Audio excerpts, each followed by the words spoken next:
معزز سامعین و سامعات، یہ تسبیحات عرش کے ارد گرد اپنے پڑھنے والے کا ذکر کرتی ہیں۔ حضرت نعمان بن بشیر رضی اللہ عنہ سے روایت ہے کہ رسول اللہ صلی اللہ علیہ وسلم نے ارشاد فرمایا، اللہ تعالیٰ کی بزرگی سے جو تم یاد کرتے ہو یہ تسبیحات ہیں، سبحان اللہ، الحمدللہ، لا الہ الا اللہ، اللہ اکبر، یہ عرش باری تعالیٰ کے ارد گرد گھومتی ہیں اور ان سے شہد کی مکھیوں کی طرح آواز آنے لگتی ہے جس میں وہ اپنے پڑھنے والے کا تذکرہ کرتے ہیں۔ تو کیا تم میں سے کوئی شخص اس بات کو پسند نہیں کرتا کہ کوئی اس کا تذکرہ کرنے والا بنے؟ کیا چیزیں، کیا فوائد ہے ان تسبیحات کی، اللہ اکبر۔ معزز سامعین و سامعات، یہ تسبیحات کی کیا کیا فوائد ہے جو آج تک ہمارے نظروں سے چھپے ہوئے ہیں۔ اگر چھپے بھی نہیں ہیں، ہمیں جانتے ہیں، ہمیں معلوم بھی ہے، لیکن اس کے باوجود بھی ان تسبیحات پر ہم عمل نہیں کرتے، ان کلمات کو پابندی کے ساتھ ادا نہیں کرتے ہیں۔ معزز سامعین و سامعات، اپنے سینوں پر ہاتھ رکھیے، اپنے سینوں پر ہاتھ رکھیے اور ایک نہیں، دو نہیں، 3-4 دماغوں کو لگا کر سوچئے، ہم میں سے ہر شخص اپنا وقت کتنا ضائع کرتا ہے۔ ٹائم پاس کے نام پر موبائل پہ ہم اپنا کتنا وقت لگا دیتے ہیں، عبادت سے کتنے کوسوں دور ہو جاتے ہیں۔ معزز سامعین و سامعات، عبادت کا نام صرف کتابیں لے کر پڑھنا نہیں، بلکہ یہ کلمات سے، یہ تسبیحات سے صاف صاف جھلک رہا ہے کہ یہ کلمات پڑھنے سے بھی ہماری عبادت ہو جاتی ہے۔ معزز سامعین و سامعات، اس تسبیحات میں سے ہر ایک کو صدقہ نکلتا ہے، جیسا کہ حضرت ابو ذر رضی اللہ عنہ کا بیان ہے۔ رسول اللہ صلی اللہ علیہ وسلم کے اصحاب رضی اللہ عنہم میں سے کچھ لوگوں نے آپ سے کہا، اے اللہ کے رسول صلی اللہ علیہ وسلم، مال والے لوگ اجر و ثواب لے گئے، وہ ہماری طرح نمازیں بھی پڑھتے ہیں، روزے بھی رکھتے ہیں اور اپنے بچے ہوئے مالوں کے ساتھ صدقہ بھی کرتے ہیں۔ تو آپ صلی اللہ علیہ وسلم نے ارشاد فرمایا، اے میرے صحابہ، کیا اللہ تعالیٰ نے تمہارے لیے بھی صدقہ کرنے کا ذریعہ نہیں بنا دیا؟ بے شک ہر سبحان اللہ صدقہ ہے، ہر اللہ اکبر صدقہ ہے، اور ہر الحمدللہ صدقہ ہے، اور ہر لا الہ الا اللہ صدقہ ہے۔ لہٰذا سامعین و سامعات، ان کلمات مبارکہ کے ان عظیم فوائد کے پیش نظر ہمیں عام طور پر بھی اور خاص طور پر بھی ان ایام میں بھی ان کو زیادہ سے زیادہ پڑھنا چاہیے۔ خاص طور سے تو تکبیرات کا اور زیادہ اہتمام کرنا چاہیے، جیسا کہ ابن عمر اور ابو ہریرہ رضی اللہ عنہم کیا کرتے تھے۔ سامعین، جان لیجئے وہ کیا کیا کرتے تھے۔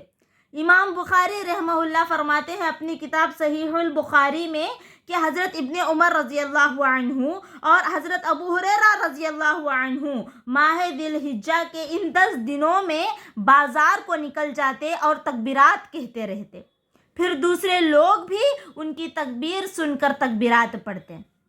ان ایام میں عموماً جہری تکبیریں کہنا اور آواز زیادہ سے زیادہ بلند کرنا مستحب ہے، خصوصاً یوم عرفہ کی نماز فجر سے لے کر 13 ذو الحجہ کی عصر کی نماز تک، اس دوران ہر فرض نماز کے بعد جہری تکبیرات پڑھنے کا اہتمام کرنا چاہیے۔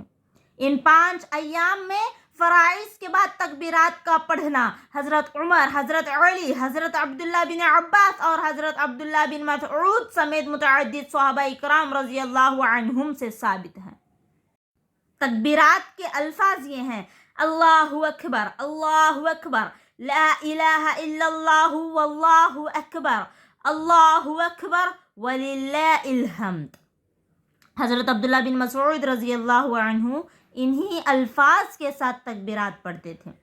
ان کی ابتدا میں اللہ اکبر 2 مرتبہ ہے، جبکہ ایک اور روایت میں ان سے یہ بھی ثابت ہے کہ وہ ابتدا میں اللہ اکبر کو 3 مرتبہ پڑھتے تھے، جبکہ حضرت عبداللہ بن عباس رضی اللہ عنہ یوں کہتے ہیں: اللہ اکبر وللہ الحمد، اللہ اکبر واجلو، اللہ اکبر علی ما ہدانا۔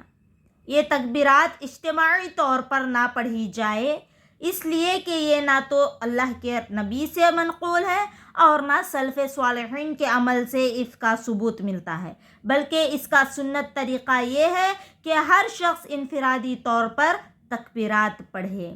تو معزز سامعین و سامعات، یہ چند باتیں تھے اللہ کا ذکر میں تسبیحات پڑھنے کے فوائد، جو کہ ہم سے چھوٹ جاتے ہیں۔ ہم اس چیز سے غفلت ہیں، ہم غافل ہو گئے ہیں۔ اس چیز کو ہم اپنے زندگی میں لانے کی اشد ضرورت ہے۔ کسی بھی حال میں، کسی بھی حالت میں اتنے بڑے فائدے سے شیطان ہمیں دور کر دیا ہے، تو ہم شیطان کو دور کرتے ہوئے ان تسبیحات کا بھرپور فائدہ اس طرح اٹھانا چاہیے کہ شیطان خود ہم سے بھاگ جائے، تھک کر ہمیں گمراہ کرنے سے بعد آ جائے شیطان، اتنے قریب ہم ان تسبیحات کے ہو جائے اور فائدہ خوب اٹھائے۔ جیسا کہ سامعین و سامعات، ہماری بات چل رہی تھی مستحب اعمال کے بارے میں۔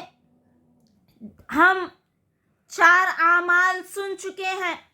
سب سے پہلا عمل اس ماہ میں مستحب جو ہے وہ ہے مناسک حج اور عمرے کی ادائیگی، اور دوسرا ہے روزہ رکھنا، اور تیسرا مستحب عمل ہے نماز پڑھنا، اور چوتھا مستحب عمل ہے اللہ کا ذکر کرنا، اور اسی طرح 5واں مستحب عمل ہے صدقہ کرنا۔ صدقہ کرنا بھی ان اعمال صالحہ میں سے ایک ہے جو ان دنوں میں مسلمانوں کے لیے مستحب ہے۔ اللہ تعالیٰ نے صدقے کا تاکیدی حکم دیتے ہوئے فرمایا ہے، یا ایھا الذین آمنوا انفقوا مما رزقناکم من قبل ان یاتی یوم لا بیع فیہ ولا خلۃ ولا شفاعۃ والکافرون هم الظالمون۔ سورہ بقرہ آیت نمبر 250 پر 4 کی آیت ہے۔ اے ایمان والو، جو ہم نے تمہیں دے رکھا ہے اس میں سے خرچ کرتے رہو، اس سے پہلے کہ وہ دن آئے جس میں نہ تجارت ہے، نہ دوستی اور نہ شفاعت، اور کافر ہی ظالم ہیں۔ اور نبی کریم صلی اللہ علیہ وسلم نے فرمایا، ما نقصت صدقۃ من مال، کسی مال کا صدقہ نکالنا اس مال کو گھٹاتا نہیں ہے، لہذا ہمیں خصوصاً ان ایام میں زیادہ سے زیادہ صدقہ کرنا چاہیے۔ اللہ تعالی ہم سب کو ان تمام اعمال کی توفیق دے، ان تسبیحات کو کثرت سے زیادہ ہمیں پڑھنے کی اللہ رب العالمین توفیق عطا فرمائے۔ آمین ثم آمین۔ السلام علیکم ورحمۃ اللہ وبرکاتہ۔